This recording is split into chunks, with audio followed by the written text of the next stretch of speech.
어떤 은혜 구하지 않으리. 오직 주님만이 내 삶의 도움이시니 주의 얼굴 보기 원합니다. 나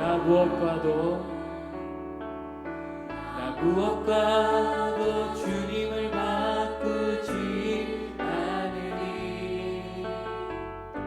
다른 어떤 은혜 구하지 않으리. 오직 주님만이 내 삶의 도움이시니 주의 얼굴 보기 원합니다. 주님 사랑해요.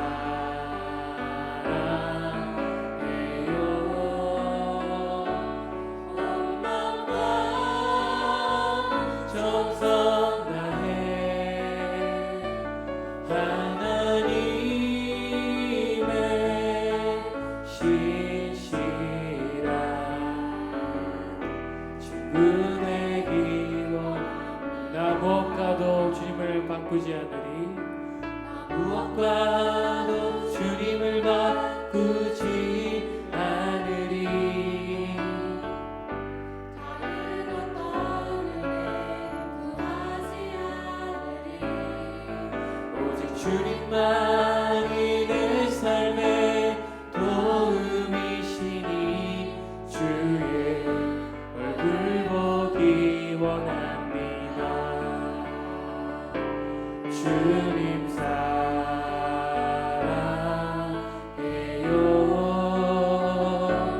온 마음과 정성 다해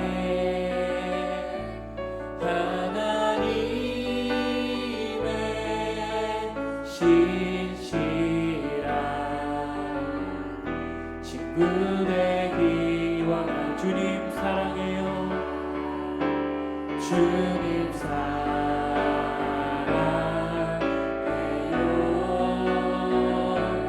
온 마음과 정성 다해 하나님의 신실한 친구 되기 원합니다.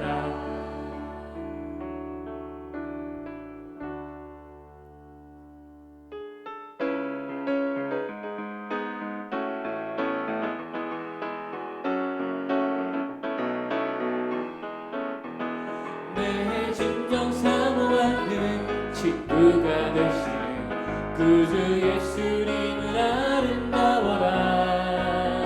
산 밑에 백합하여 빛나는 새벽별 영원할 길할 수 없구나. 내 맘이 아플 적에 그 위로 되시며 나 외로울 때 좋은 친구라. 주는 저 산 밑에 백합 빛나는 새벽별 이 땅 위에 비길 것이 없도다.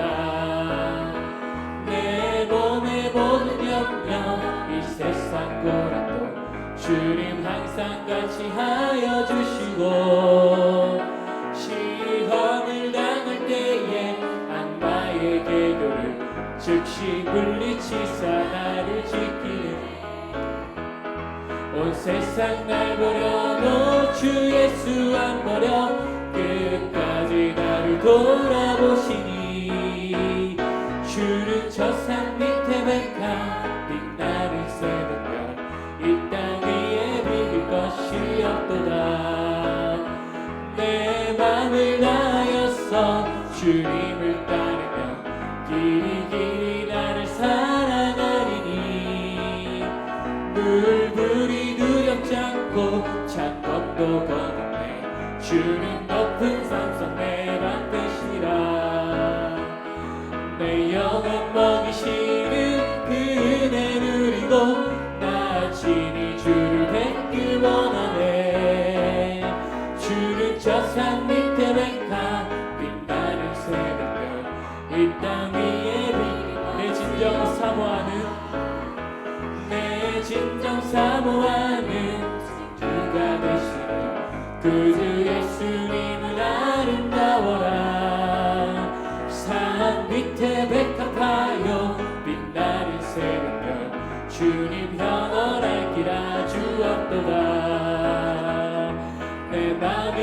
아플 적에 큰 위로 되시며 나 외로울 때 좋은 친구라.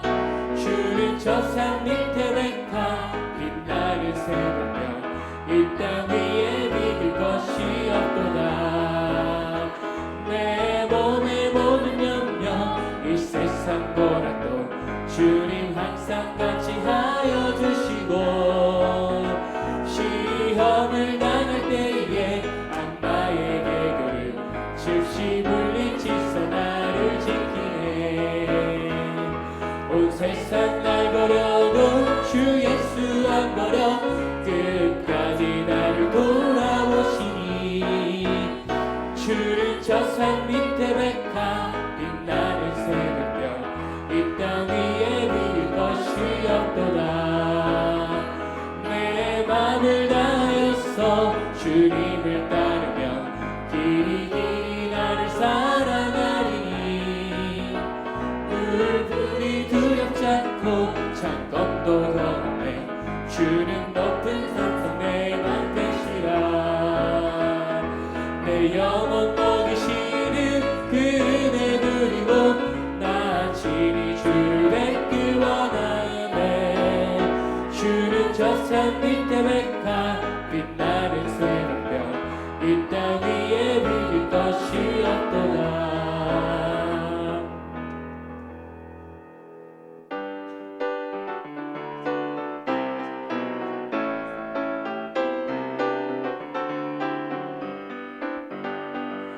문들아 머리 들어라.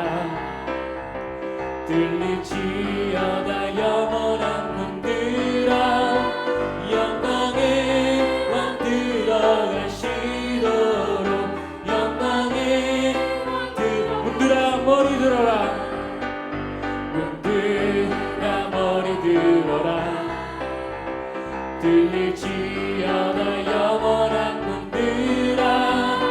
영광의 왕 들어가시도록 영광의 왕 들어가신다. 영광의 왕 되시며 강하고 능하신 주로다. 전쟁에 능하신 주시라. 나 찬양 위대하신 왕.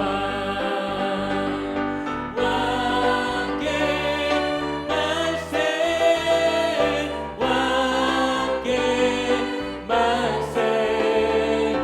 당신은 영광의 왕이라. 나 찬양 위. 다시 한 번 더. 문들아 머리 들어라. 문들아 머리 들어라. 들릴지어다 영원한 문들아. 영광의 왕 들어가시도록 영광의 왕 들어가. 문들아 머리 들어라. 문들아 머리 들어라. 들릴지어다 영원한 문들아. 영광의 왕 들어가시도록 영광의 왕 들어가신다. 영광의 왕 되시며 강하고 능하신 주로다. 전쟁에 능하신 주시라. 나 찬양 위대하신 왕. 왕께 만세 왕께 만세. 당신은 영광의 왕이라. 나 찬양 위대하신 왕께 만세 왕께 만세 왕께 만세. 당신은 영광의 왕이라. 다 찬양 위대하신. 당신은 영광의 왕. 당신은 영광의 왕이라. 다 찬양 위대하신 왕.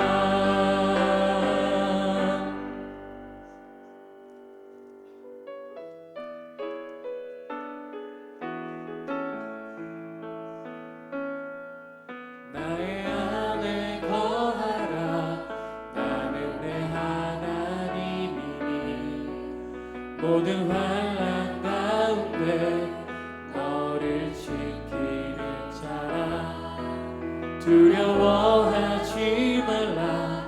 내가 널 도와주리니. 놀라지 말라. 내 손 잡아주리. 나의 안에 걸어 나의 안에 거하라. 나는 내 하나님이니. 모든 환난 가운데 너를 지키는 자라. 두려워하지 말라. 내가 널 도와주리니. 놀라지 말라. 내 손 잡아주리라.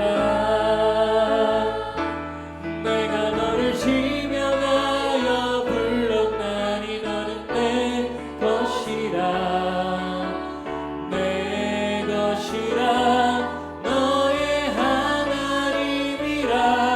내가 너를 보배롭고 존귀하게 여기노라. 너를 사랑하는 내 여호와라. 나의 안에 거하라. 나는 내 하나님이니. 모든 환난 가운데 너를 지키는 자라. 두려워하지 말라. 내가 널 도와주리니. 놀라지 말라. 내 손 잡아주리라. 내가 너를 지명하여 불렀나니 너는 내 것이라. 내 것이라. 너의 하나님이라. 내가 너를 보배롭고 존귀하게 여기노라. 너를 사랑하는 내가 너를 지명하여 내가 너를 지명하여 불렀나니 너는 내 것이라.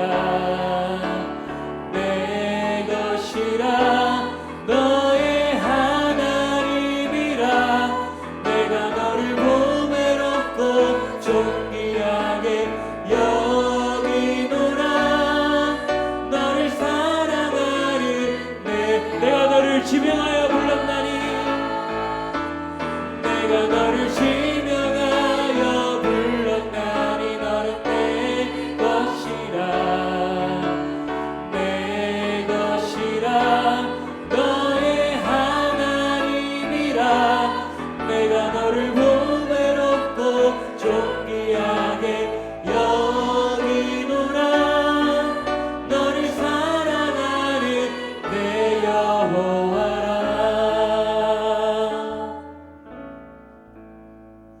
우리 함께 앞지하로 인사하겠습니다. 사랑하고 축복합니다. 인사하겠습니다. 할렐루야. 그의 성소에서 하나님을 찬양하며 그의 권능의 궁창에서 그를 찬양할지어다. 아멘.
전능하사 천지를 만드신 하나님 아버지를 내가 믿사오며 그 외아들 우리 주 예수 그리스도를 믿사오니 이는 성령으로 잉태하사 동정녀 마리아에게 나시고 본디오 빌라도에게 고난을 받으사 십자가에 못 박혀 죽으시고 장사한 지 사흘 만에 죽은 자 가운데서 다시 살아나시며 하늘에 오르사 전능하신 하나님 우편에 앉아 계시다가 그리로서 산 자와 죽은 자를 심판하러 오시리라.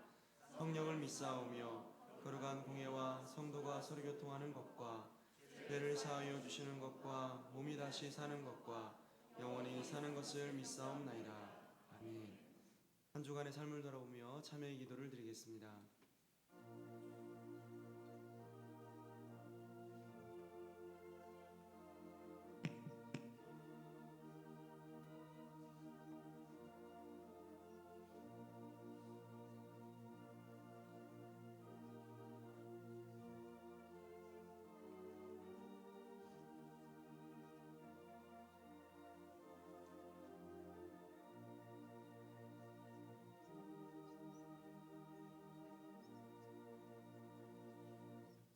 사제의 선언입니다. 만일 우리가 우리 죄를 자백하면 그는 미쁘시고 의로우사 우리 죄를 사하시며 우리를 모든 불의에서 깨끗하게 할 것이요. 아멘.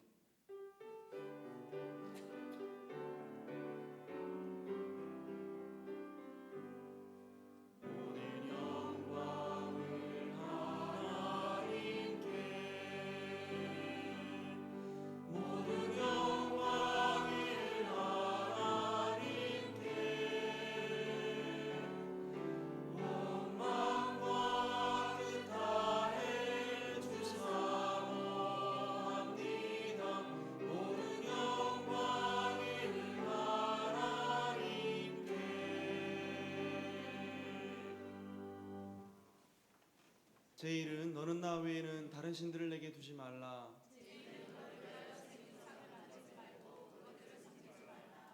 제3은 너는 내 하나님 여호와의 이름을 망령되게 부르지 말라.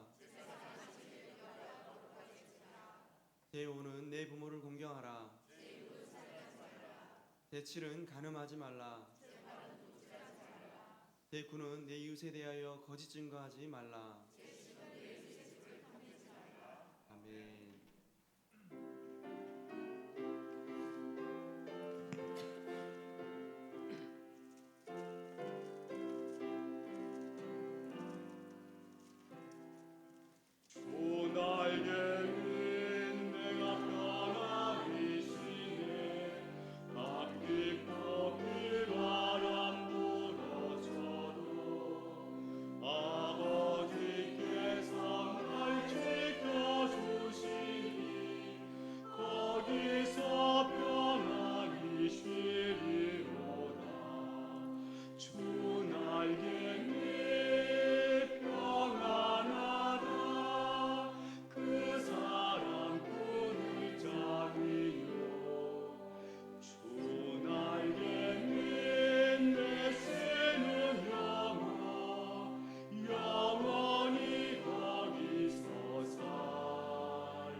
거기서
기도드리겠습니다. 사랑과 은혜의 하나님 참 감사합니다. 초록의 싱그러움이 가득한 계절입니다. 우리의 부모님 그리고 아이들 또 우리의 선생님들 그리고 나의 이웃들 그 사랑하는 이들과 지금 이 순간을 함께할 수 있음에 감사합니다. 오늘 저희는 세상의 고단함을 내려놓고 주님의 날을 기뻐하며 찬양하는 예배의 자리에 나왔습니다. 감사가 넘쳐서 기쁨으로 아픔이 많아서 고통으로 이 자리에 나와 기도하는 제목이 저마다 다르지만 오직 하나님만을 의지하는 마음은 하나로 이렇게 나왔습니다. 언제나 감사와 기쁨이 넘치는 마음으로 주님 전에 나올 수 있도록 하여 주시옵소서. 이 땅에 전쟁이 일어나지 않도록 주여 저희를 불쌍히 여겨 주시옵소서. 지금도 이 나라를 위해 목숨 걸고 지키고자 밤낮으로 피땀 흘리는 우리의 국군 장병들과 경찰 이들의 땀과 피가 헛되지 않도록 하여 주시옵소서. 지금이야말로 이 나라를 이끌어가는 대통령과 위정자들이 한뜻으로 기도해야 할 것입니다. 서로의 당리당략을 위한 정치가 아니라 하나님의 말씀에 따라 바른 정치하게 하여 주시옵소서. 북한에도 주님의 나라가 바로 세워져 한반도의 모든 국민들이 주님을 즐거이 찬양하는 목소리가 넘치도록 하여 주시옵소서. 평화적인 통일이 이루어지도록 하여 주시옵소서. 이 지역에 한일 교회를 세우신 주님, 오늘도 주님께서 주신 사명을 잘 감당해 나갈 수 있도록 하시오며 이 지역뿐만 아니라 대한민국의 복음 전파와 전 세계의 복음화를 위해 늘 기쁨으로 감당해 나갈 수 있도록 붙들어 주시옵소서.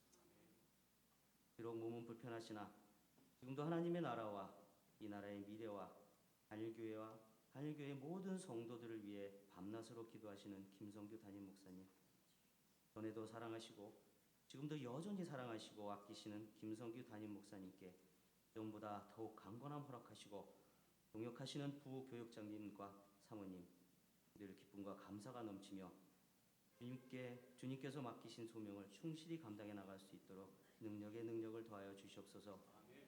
질병으로 고통받는 성도들이 있습니다. 경제적인 문제로 고통받는 성도들도 있습니다. 학업과 직장 문제 그리고 사람들과의 문제 밖에 오늘 이 자리에 모인 모든 성도분들 하나하나 기도의 제목들이 주님께 상달되어 오늘 최장명 목사님을 통해 주시는 말씀 가운데 모든 것들이 선하게 이루어지는 응답의 시간이 되게 하여 주시옵소서. 하루하루가 바쁘게 변해나가는 이때 우리는 그 속도의 빠름이 중요한 것이 아니라 하나님 나라에 들어가기 위한 한 걸음 한 걸음의 방향이 중요함을 잊지 않게 하여 주시고 가로나 우로나 치우치지 않도록 잡아주시며 벽길로 빠지지 않도록 늘 깨워주시고 혹여 넘어지더라도 낙심하지 않도록 다독여 주시며 하나님의 말씀에 늘 귀 기울일 수 있도록 하여 주시옵소서. 찬송함에 즐거워하고 어느 한 사람이라도 낙오되지 않고 하나님 나라에 들어갈 수 있도록 하여 주시옵소서. 오늘 이 예배를 위해 아름다운 목소리로 찬양을 감당하는 마하나임 찬양대와 시온 찬양대의 찬양을 기뻐 받아주시고 이름 없이 소리 없이 이 예배를 위해 수고하시는 모든 손길 위에도 넘치도록 축복하여 주시옵소서. 이 모든 말씀 살아 역사하시며 항상 우리 곁에 힘대해 주시는 우리 주 예수 그리스도의 이름으로 감사하며 기도드리옵나이다. 아멘.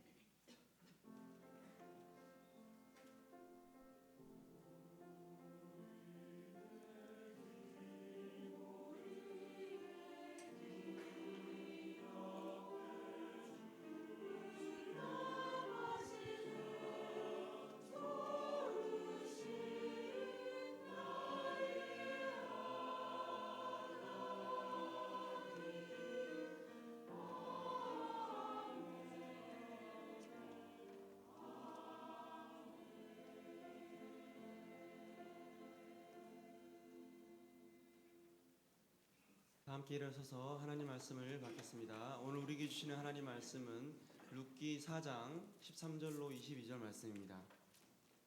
하나님 말씀을 봉독에 올리겠습니다. 이에 보아스가 룻을 맞이하여 아내로 삼고 그에게 들어갔더니 여호와께서 그에게 임신하게 하심으로 그가 아들을 낳은지라. 여인들이 나오미에게 이르되 찬송할지로다. 여호와께서 오늘 내게 기업 물을 자가 없게 하지 아니하셔도다. 이 아이의 이름이 이스라엘 중에 유명하게 되기를 원하노라. 이는 내 생명의 회복자이며 내 노년의 부양자라. 곧 너를 사랑하며 일곱 아들보다 귀한 내 며느리가 낳은 자로다 하니라. 나오미가 아기를 받아 품에 품고 그의 양육자가 되니 그의 이웃 여인들이 그에게 이름을 지어주되 나오미에게 아들이 태어났다 하여 그의 이름을 오벳이라 하였는데 그는 다윗의 아버지인 이새의 아버지였더라. 베레스의 계보는 이러하니라. 베레스는 헤스론을 낳고 헤스론은 람을 낳았고 람은 아미나답을 낳았고 아미나답은 나손을 낳았고 나손은 살몬을 낳았고 살몬은 보아스를 낳았고 보아스는 오벳을 낳았고 오벳은 이새를 낳고 이새는 다윗을 낳았더라. 아멘.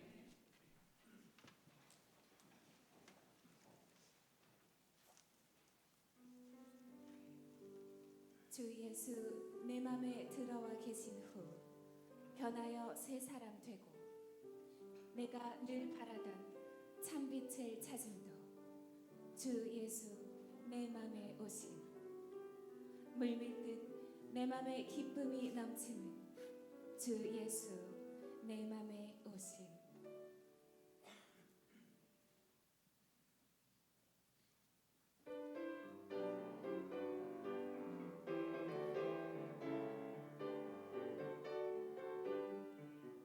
주 예수 내 맘에 들어와 계신 후 변하여 새 사람 되고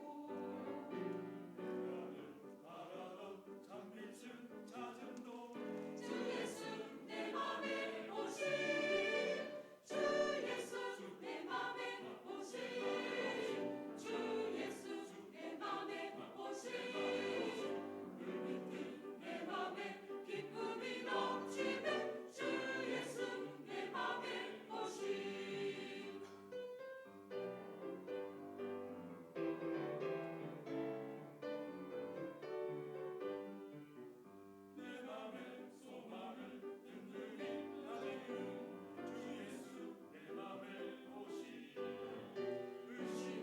구름이 사라져 어림도 주 예수 내 맘에 오심 주 예수 내 맘에 오심 주 예수 내 맘에 오심 물밀듯 내 맘에 기쁨이 넘치는 주 예수 내 맘에 오심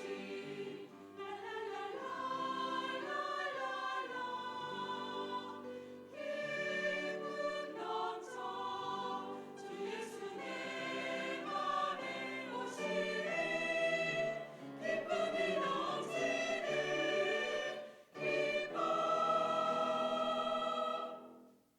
나 이제 전선에 올라가 살리는 주 예수 내 맘에 오심 천성을 향하여 내가 곧 가리니 그 기쁨 이길 데 없네 주 예수 내 맘에 오심 주 예수 내 맘에 오심 물밀듯 내 맘에 기쁨이 넘치는 주 예수 내 맘에 오심 물밀듯 내 맘에 기쁨이 넘치는 주 예수 내 맘에 오심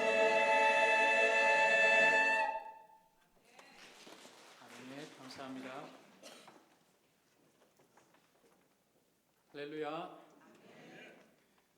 룻기라는 이 성경을 읽다 보면은 야, 이런 내용이 성경에 있나 싶을 정도로 이것도 성경인가?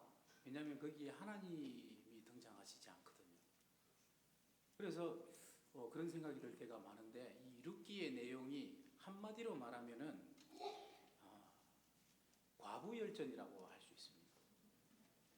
유다 베들레헴에 엘리멜렉이라는 사람이 있었는데 이 사람이 나옴이라는 여자와 결혼을 했습니다.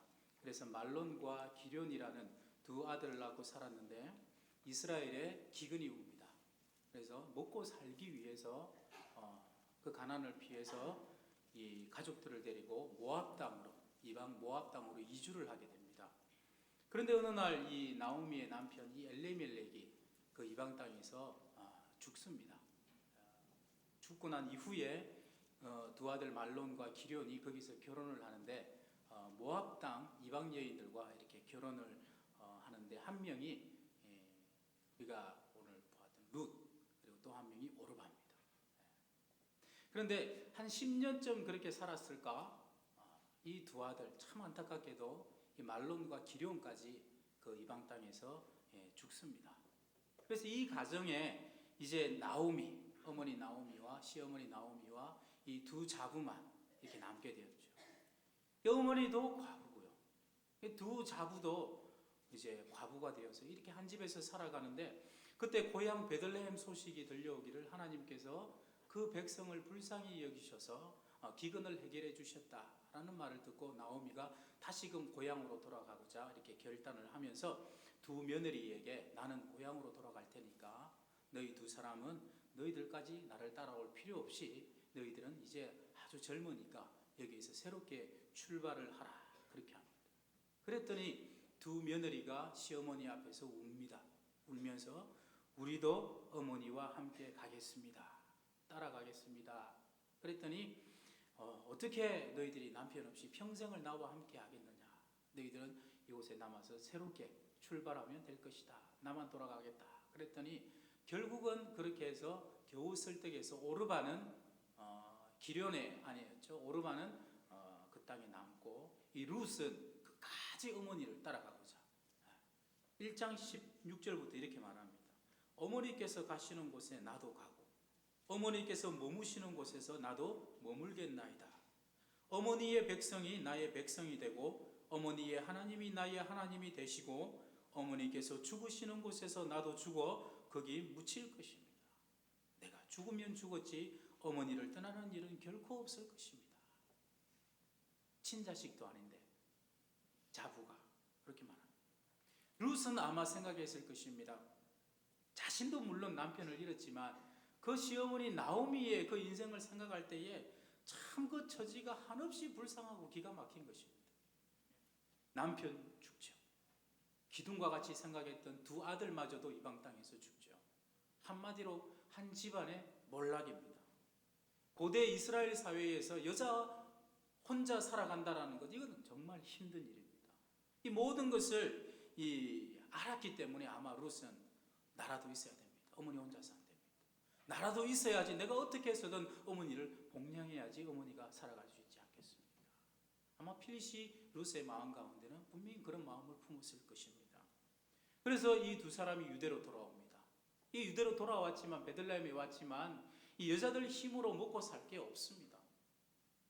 그래서 결국은 이 룻이 남의 밭에 가서 보리 이삭을 주워다가 그 시어머니를 이렇게 복양을 합니다. 그러는 과정 가운데 그 밭주인 보아스라는 사람이 참 마음씨 좋은 사람인데 룻이 이 사람을 만나서 이 보아스와 결혼을 해서 잘 살았다. 이게 룻기의 전체 내용입니다. 우리는 이 성경을 보면서 이 선지들과 이 사도들의 글이라 부르면서 이 말씀을 통해서 하나님의 음성을 듣기도 하고 이렇게 신앙생활을 하는데요. 그런데 이 룻기 말씀을 가만히 보면은 하나님이 등장하는 거죠. 하나님의 명령도 없고 하나님의 계시도 없습니다. 선지자도 없고요, 랍비도 없습니다. 이 등장하는 사람들 100% 다 그냥 평범한, 마치 우리 같은 평범한 서민들입니다. 이들이 살아가는 이야기가 1장부터 4장까지 쭉 그냥 펼쳐져 있을 뿐입니다. 말하자면 특별한 사람들의 이야기가 아니고 하나같이 우리 같은 평범한 사람들의 신앙생활을 담고 있는 이 말씀이 이루기 말씀입니다. 내용을 보면은 하나님의 직접적인 계시가 안 나옵니다. 명령도 없고요. 단지 서민들의 삶 속에서 서로 도우면서 하나님의 이름으로 서로 격려하고 축복하면서 이렇게 살아가는 것이 다입니다. 참 그래서 참 이게 어떻게 성경인가 할지도 모르지만, 하지만 여러분 이것을 우리가 거꾸로 딱 뒤집어서 생각해 보면은 오히려 이것이 하나님의 계시이고 명령인 것을 우리가 발견하게 되어집니다. 무슨 말이냐면 하나님의 이름과 하나님의 명령과 계시나 선지자나 랍비가 등장하지 않지만 하지만 이들의 살아가고 있는 이 평범한 삶이 우리에게 주시는 직접적인 교훈과 권면의 내용이 여기에 다 들어가 있다는 것입니다. 오늘날 여러분의 삶 속에 계시는 하나님은 어떤 하나님이십니까? 사랑하는 여러분, 여러분의 신앙생활을 한번 돌아보시기 바랍니다. 오늘 집을 나서기 전에 하나님으로부터 뭔가 특별한 계시를 받으신 분 계십니까? 안 계시죠. 하나님께서 직접 모습을 보여주시고 하나님의 음성을 여러분에게 들려주신 분 계십니까? 안 계시죠. 단지 우리가 신앙생활을 하는 가운데 우리가 할 수 있는 일은 무엇입니까? 그래서 하나님의 이름으로 서로 위로하고요, 서로 복을 빌고 서로 권면하는 일이 다입니다. 그것이 우리의 신앙생활 아닙니까, 여러분? 그런데 바로 그것이 이 룻기의 내용이라는 것입니다. 그래서 이 룻기를 보면은 하나님의 모습도 안 보이고 음성도 이렇게 보이지 않습니다. 바로 그렇기 때문에 이 룻기의 내용이 오늘 우리가 신앙생활하는 이 신앙생활과 아주 비슷하고 가깝다라는 것입니다. 이들이 겪는 그 삶의 고초와 아픔을 보십시오. 우리 주변에서 흔히 겪는 그런 아픔과 고초 아닙니까? 그래서 우리는 이 룻기 말씀을 보면서 참 이런 마치 우리의 삶과 비슷하구나 이런 동질감을 참 많이 느낍니다. 성경을 보면은 고생한 사람들이 참 많이 나옵니다. 근데 대표적으로 우리가 그 신약의 사도 바울을 들 수 있을 것입니다. 그 말씀해 보니까 그가 받았던 고난이 어떤 고난이냐? 옥에 갇혔죠. 40에 하나 감한매를 몇 번이나 맞았냐면 5번이나 맞았어요. 그리고 여행 중에 3번이나 조난을 당해가지고 죽을 뻔했었고요. 혼자 망망대해에서 하루 24시간 동안 혼자 떠 있는 경우도 있었고, 자지 못했고, 굶주렸고, 헐벗었고, 쉬지도 못했고, 자기를 죽이려고 살해의 위협으로부터 도망다녀야 됐고, 한마디로 엄청난 고생을 한 사람이 이 사도 바울인데, 그런데 여러분 어떻습니까? 이 사도 바울이 고생한 것은 우리에게 위로가 잘 안 됩니다. 왜 그럴까요? 왜냐면요, 이 동질감으로 느껴지지 않기 때문에 그렇습니다. 그 이유는 이 사도 바울은, 이 사람은 하나님으로부터 뭔가 특별한 은혜를 입은 사람이기 때문이니까, 바울이니까 그렇지 않은 그런 마음 때문에 그렇습니다. 그런데 룻기에 나오는 사람들을 보면 다 우리 같은 사람들입니다. 다 서민들입니다. 평범한 사람들입니다. 이 사람들은 신앙적으로 봐도 서민들입니다. 선지자도 아니고 사도도 아니죠. 계시를 받거나 은사를 받은 은사자들도 아닙니다. 나라에 기근이 오면 제일 먼저 배를 골아야 되는 사람들이 이 사람들입니다. 이들의 삶과 당하는 아픔이나 고민들을 보면 마치 우리와 너무나 유사합니다. 바로 이런 서민들이 서로 함께 어울려 살면서 서로 돕고, 아픔도 함께 나누고 기쁨도 함께 나누고 함께 울고 웃으면서 같이 살아가는 모습을 그려놓는 것이 바로 이 룻기입니다. 참 우리와 똑같이.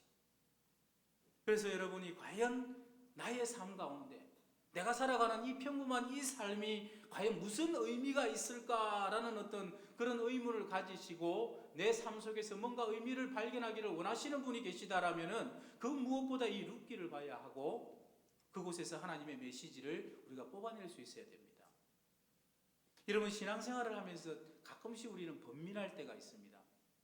그게 뭐냐면요, 이 하나님의 말씀과 나의 실제적인 삶과의 그 상관관계에 대해서 느끼는 거리감 때문에 우리는 가끔씩 번민할 때가 있습니다.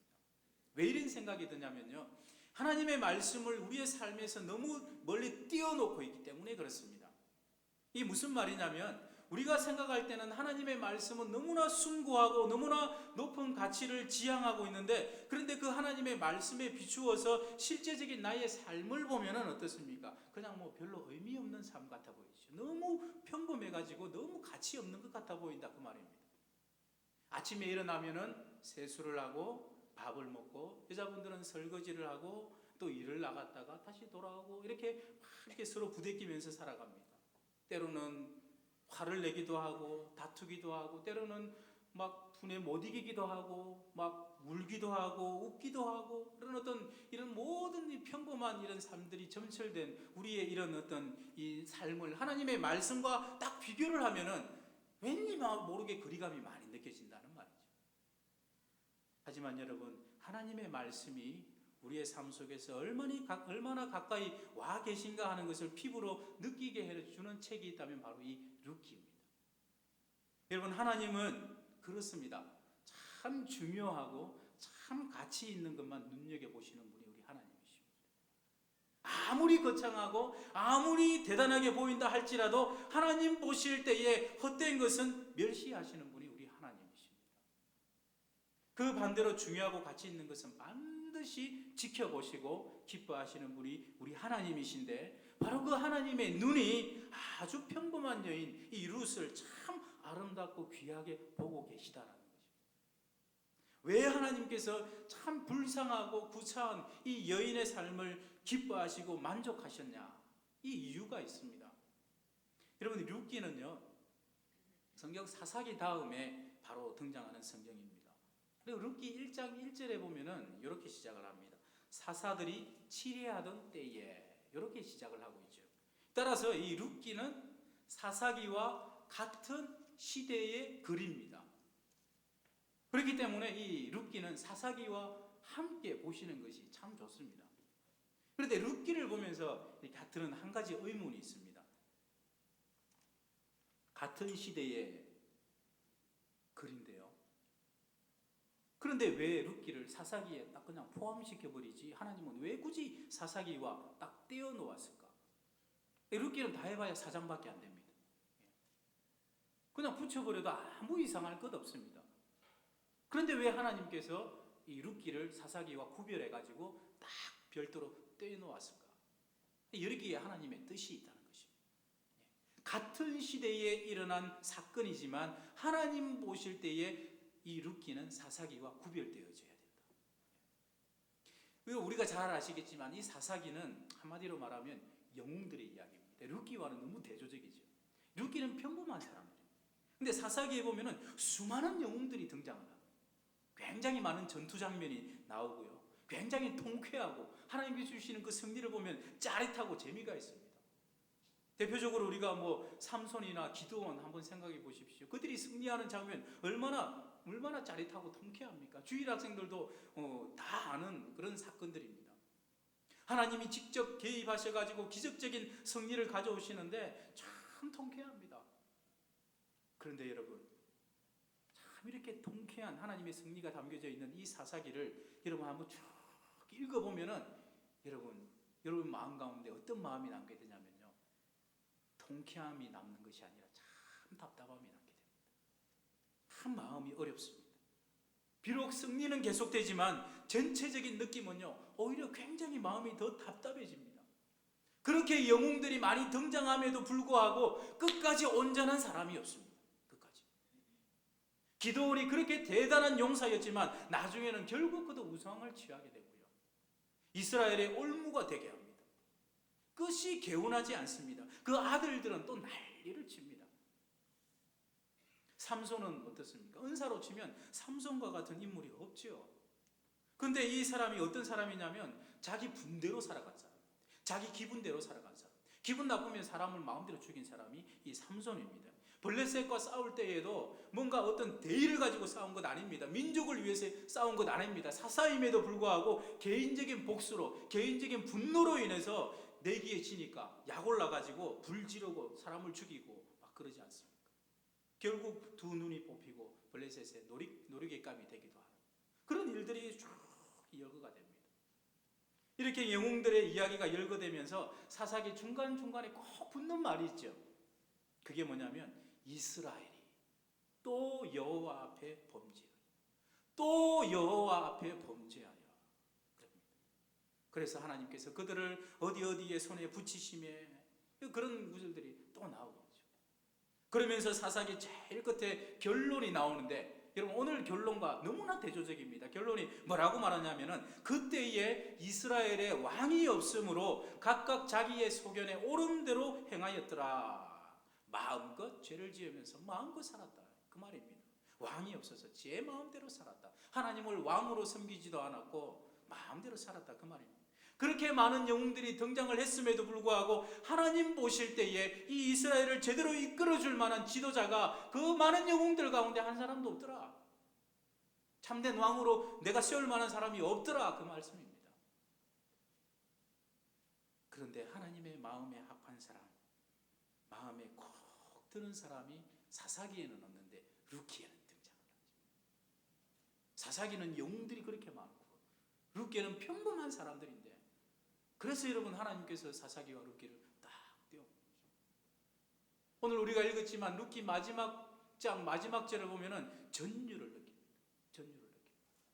두 시대의 두 개의 책입니다. 근데 룻기를 보십시오. 이 사사기에 비해서 그 결론이 어떻게 끝나냐? 짜릿합니다. 정말 감동적으로 끝이 납니다. 제일 마지막에 족보가 나오죠. 예수님의 족보입니다. 예수님의 족보. 그 예수님의 족보 마지막 장 마지막 절에 이새는 다윗을 낳으니라. 그러면서 끝이 납니다. 사사기에서 계속해서 반복되는 말이 뭐냐면 그때에 이스라엘에 왕이 없어서 정말 하나님께서 속 터지고 있었는데 하나님의 뜻대로 이끌어줄 왕이 없어서 그렇게 답답한 길로 가고 있었는데 그런데 하나님께서 기뻐하시는 왕, 하나님의 마음에 합한 왕이 어디에서 나오는지 한번 보라는 것입니다. 그 왕이 어디에서 나오고 있는가? 그 왕이 사사기에서 나오는 것이 아니라 그 많은 영웅들 가운데서 나오는 것이 아니라 아주 평범한 사람들의 삶을 그리고 있는 이 룻기에서 왕이 등장을 하고 있다. 사사기는 계속해서 실패의 삶을 그리는데 그런데 아무도 주목해 주지 않았던 이 불쌍한 서민들의 삶을 그리고 있는 이 룻기에는 역사의 물줄기를 바꿔 놓을 그런 엄청난 하나님의 계획이 거기에서 태동이 됩니다. 룻에게서 다윗 왕이 태어납니다. 전무후무한 왕입니다. 여러분, 우리가 룻기를 읽으면서 정말 놀라게 되는 것은 하나님의 엄청난 계획과 역사가 어디에서부터 시작이 되는가 한번 보라는 것입니다. 정말 불쌍하고 고달프고 하루하루를 이삭을 주우며 힘든 삶을 살아가는 이러한 사람들의 삶 속에서 하나님의 엄청난 계획이 시작되리라고는 그 누가 상상이나 있겠습니까? 성경은 66권으로 되어 있습니다. 그리고 각 권마다 이름이 다 있습니다. 그 중에 사람의 이름으로 매겨진 성경이 참 많은데 그 중에 여인 이름으로 된 성경이 딱 두 권이 있습니다. 그 중에 하나가 에스더요, 또 하나가 오늘 우리가 읽은 이 룻기입니다. 에스더는 어쩌면 그럴 만한 값어치가 있다고 생각이 되어집니다. 왕비였고요, 이스라엘을 구한 여자입니다. 엄청난 여인입니다. 성경에 나올 만한데 그런데 룻은요 고생한 것밖에 없죠. 고생한 것밖에 없습니다. 참 모진 인생을 살은 것밖에 없습니다. 결혼을 했는데 남편 죽었죠. 참 고생을 했고요. 그리고 이 여자는 이스라엘 여자 아닙니다. 이방 여자입니다. 모압 여자예요. 모압은요 이스라엘이 경멸하는 이방 중에서도 경멸하는 이방이 모압입니다. 모압의 조상이 누굽니까? 롯 아닙니까? 롯이 자기 딸과 사이에서 난 아들이 모압과 암몬 아닙니까? 그래서 이스라엘 사람들이 모압을 경멸합니다. 근데 이 룻이 이 모압 여자입니다.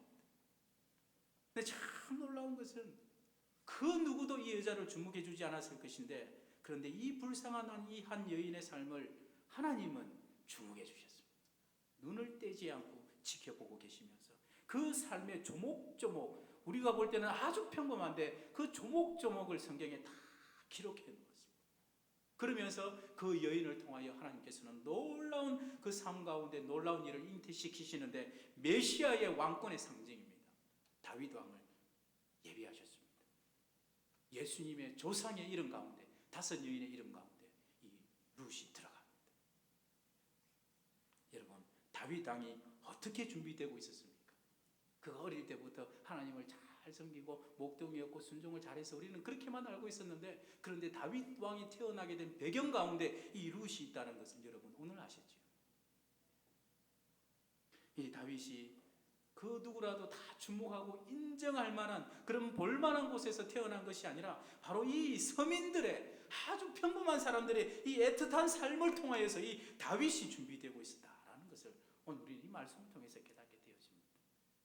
사사기에 등장하는 수많은 사사들이 있습니다. 온니엘, 에훗, 삼갈, 기드온, 입다, 돌라, 삼손 마치 이런 영웅들의 삶을 마치 조롱이나 하듯이 하나님은 이 룻의 삶을 성경에 딱 올리면서 수많은 사람들이 영웅으로 대접하는 그 사람들의 삶과 딱 대조하면서 하나님은 이 룻을 지켜 올리는 것입니다. 한쪽은 영웅 열전이고 한쪽은 과부 열전인데요. 그런데 한번 보라. 하나님이 기뻐하시는 왕이 어디에서 나오는지 한번 보라는 것입니다. 사랑하는 성도 여러분, 하나님께서 왜 그러셨겠습니까? 왜 그런가 가만히 한번 살펴보았더니 이유가 있습니다. 구약은 한마디로 율법이라고 부릅니다. 그러면 그 율법의 핵심은 여러분 뭘까요? 율법의 핵심은 사랑입니다. 그런데 그 율법의 핵심이 어디에서 나오는지 너희들이 한번 보라는 것입니다. 룻기를 보면은 이 율법이나 계명에 관한 구절은 단 한 구절도 안 나옵니다. 예. 그런데 여러분, 그 안에 담겨져 있는 이 사람들의 실제적인 삶의 모습을 보면서 우리가 뭘 발견할 수 있냐면 바로 율법의 핵심인 사랑을 발견할 수 있어요. 사랑. 바로 사랑과 그 자비의 그 아름다움이 구약의 그 어느 책보다도 가장 아름답게 나타나고 있는 책이 바로 이 룻기입니다. 그래서 이 룻기를 한마디로 요약하면은 자비, 헤세드라고 부르죠. 자비, 헤세드. 여러분이 가지고 있는 그 어떤 성경이나 그 룻기를 지칭하는 그 어떤 주석을 펼치더라도 룻기를 설명하는 단 한 단어는 헤세드입니다. 하나님의 자비입니다. 아주 따뜻하고 아주 넉넉한 그런 사랑을 말합니다. 그런데 가만히 보니까 이렇게 참 따뜻하고 훈훈하고 이렇게 넉넉한 사랑이 여러분 참 부유하고 그리고 영웅들, 가진 자들에게서 나오는 것이 아니라 참 가난하고 불쌍하고 고난을 겪는 이 한 여인에게서 바로 이 율법의 핵심이 여기서 나오고 있다는 거죠. 룻은 시어머니를 따라서 자기 땅을 버리고 유대로 돌아올 이유가 없는 여자였습니다. 그런데 홀로 된 시어머니를 내가 책임지겠습니다. 내가 책임지겠습니다. 스스로 작정하고 딸의 역할을 자청합니다. 그리고 열심히 일을 하는데 과부가 할 수 있는 일이 없습니다. 그냥 남의 밭에 가서 떨어진 이삭을 주워가지고 시어머니를 봉양하는 것이 그것이 답니다. 많은 사람들이 볼 때 별것 아닙니다. 그런데 여러분 대단한 것 아닌데 그 누구도 눈여겨볼 만한 일이 아닌데 하나님의 눈에는 이것이 너무나 기이하고 너무나 아름답게 보이는 것입니다. 룻은 이스라엘 사람도 아니고 모압 사람인데 이방 중에서도 멸시받는 이 이방이 모압인데 그런데 그 이방 여인이 그 시어머니 나오미에게 베푸는 그 사랑과 그 자비가 너무나 아름다운 것입니다.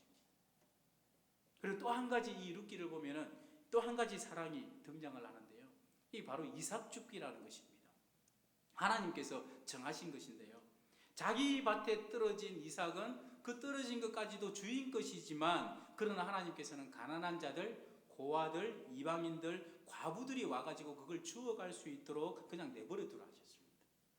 그런데 밭 주인인 이 보아스는요, 일꾼들을 불러다가 명합니다.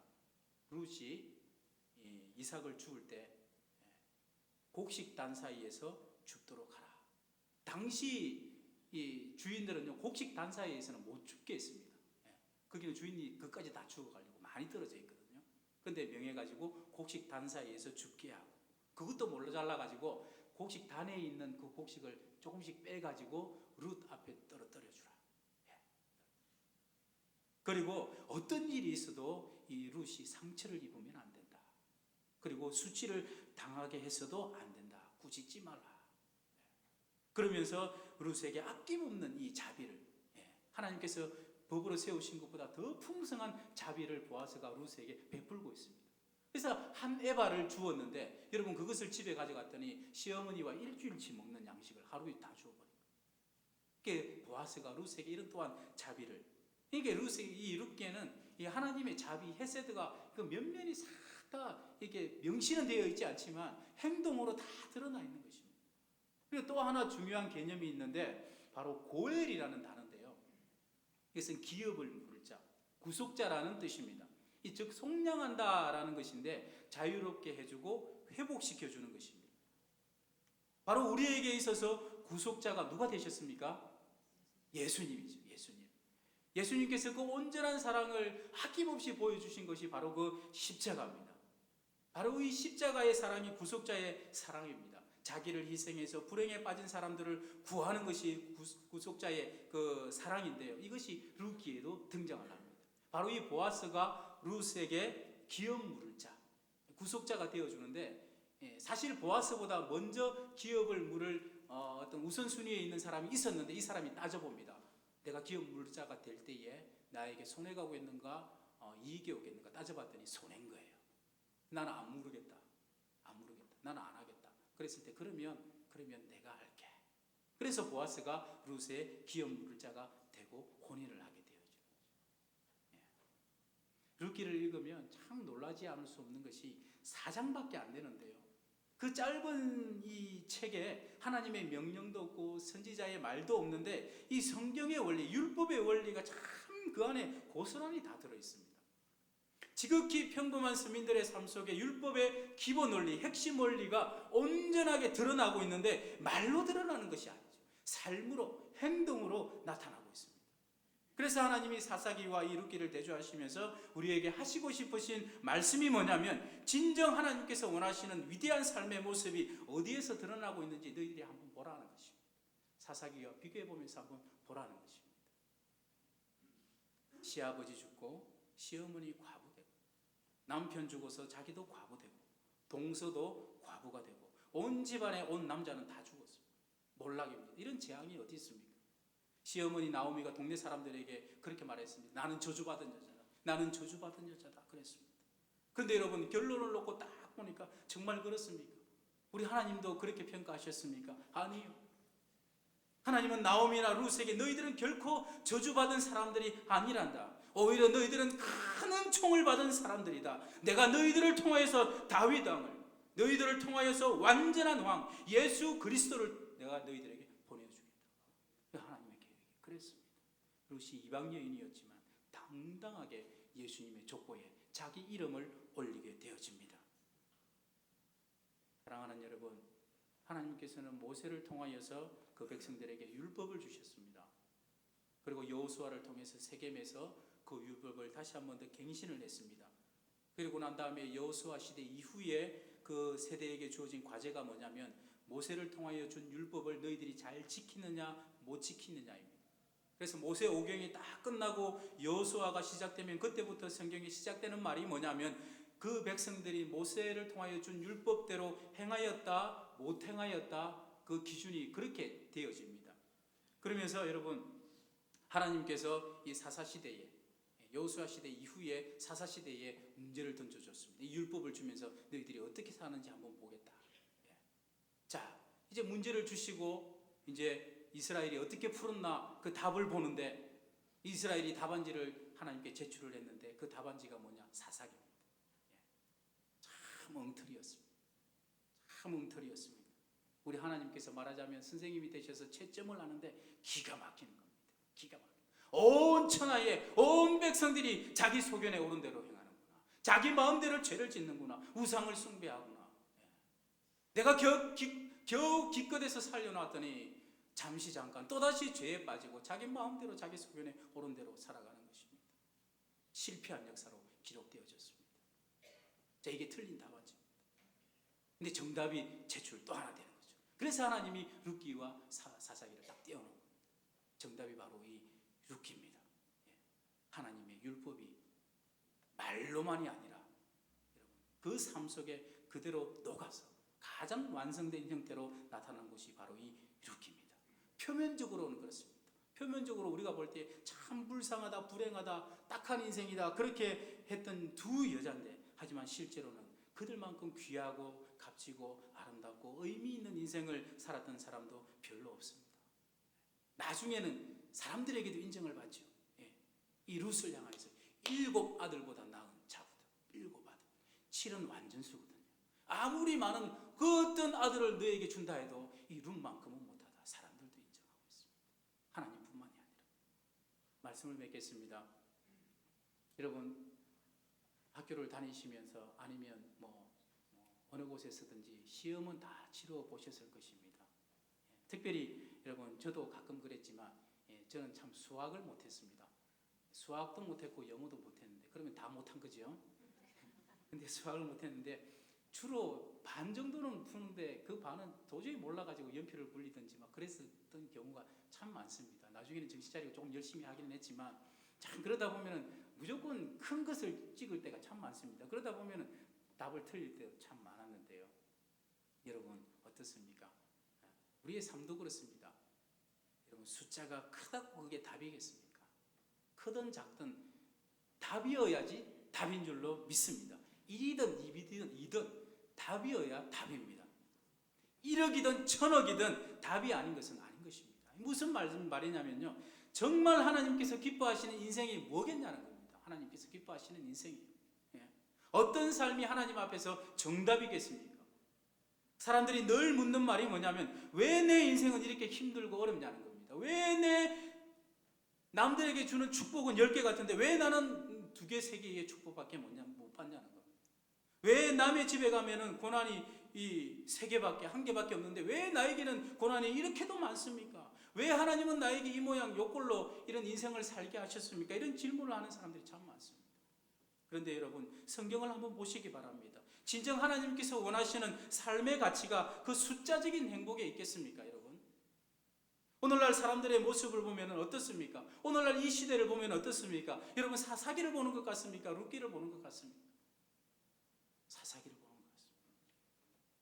다 그렇지는 않지만 우리 한국교회에 여러분 많은 소위 자칭, 타칭 영웅들이 얼마나 많이 등장했습니까? 그런데 그들의 결국은 어떻습니까?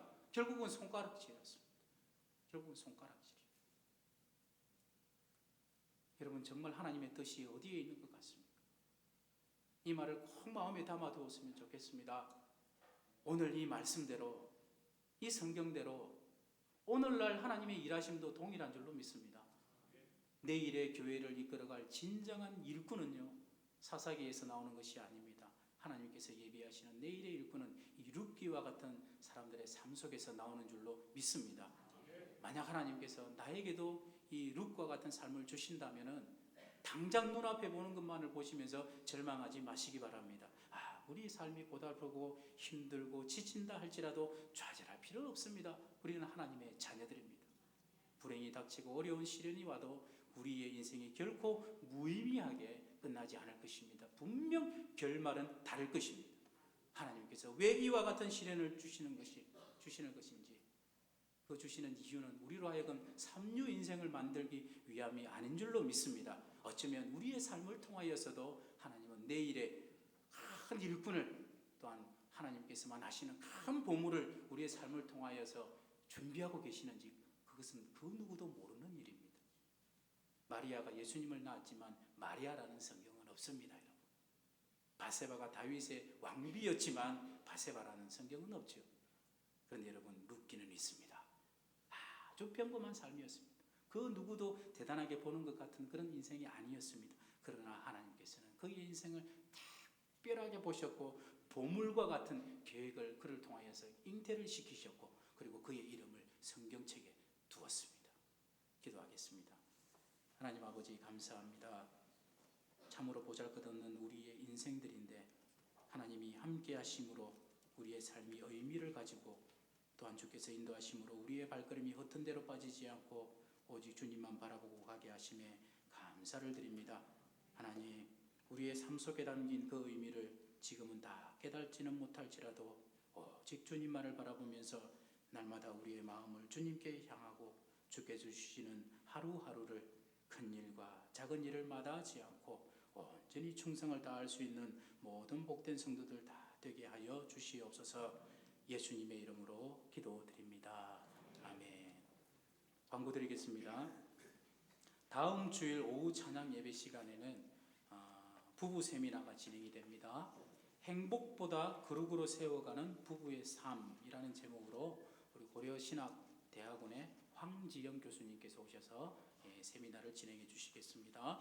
결혼 소식이 있습니다. 7교구 11여전도회 박삼순 권사님, 송윤기 성도님의 차녀인 혜진 양의 결혼 예식이 28일 토요일 오전 11시에 연세대학교 동문회관에서 있습니다. 교회에서는 오전 9시 30분에 출발합니다. 나머지 광고는 주보를 참조해 주시기 바랍니다. 찬송 427장입니다.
웬 은혜입니까? 웬 사랑입니까? 우리를 하나님의 자녀로 세워주시고 오늘 거룩한 주일날 주님 앞에 나와 예배할 수 있는 은혜와 축복으로 역사하심을 감사합니다. 하나님께 주신 소득의 11조를 봉헌합니다. 감사, 선교, 장학, 구제, 기타 여러 예물들을 신앙 고백으로 드려오니 주님 기뻐 받아주시고 풍성하신 하나님의 축복의 손길로 채워주옵소서. 이 귀중한 예물에 사용될 때에 하나님 나라 크게 일어나게 해주시고 많은 영혼이 하나님께로 돌아오는 역사로 인도하여 주옵소서. 우리 주 예수 그리스도의 거신 은혜와 아버지 하나님의 무한하신 사랑하심과 성령님의 위로하심과 교통하심과 충만케 하심과 넘치도록 크게 축복해 주시는 역사가 오늘 예배하는 우리 온 성도들 머리 위에 영원 무궁토록 함께 있을지어다. 아멘.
내 모든 삶의 기쁨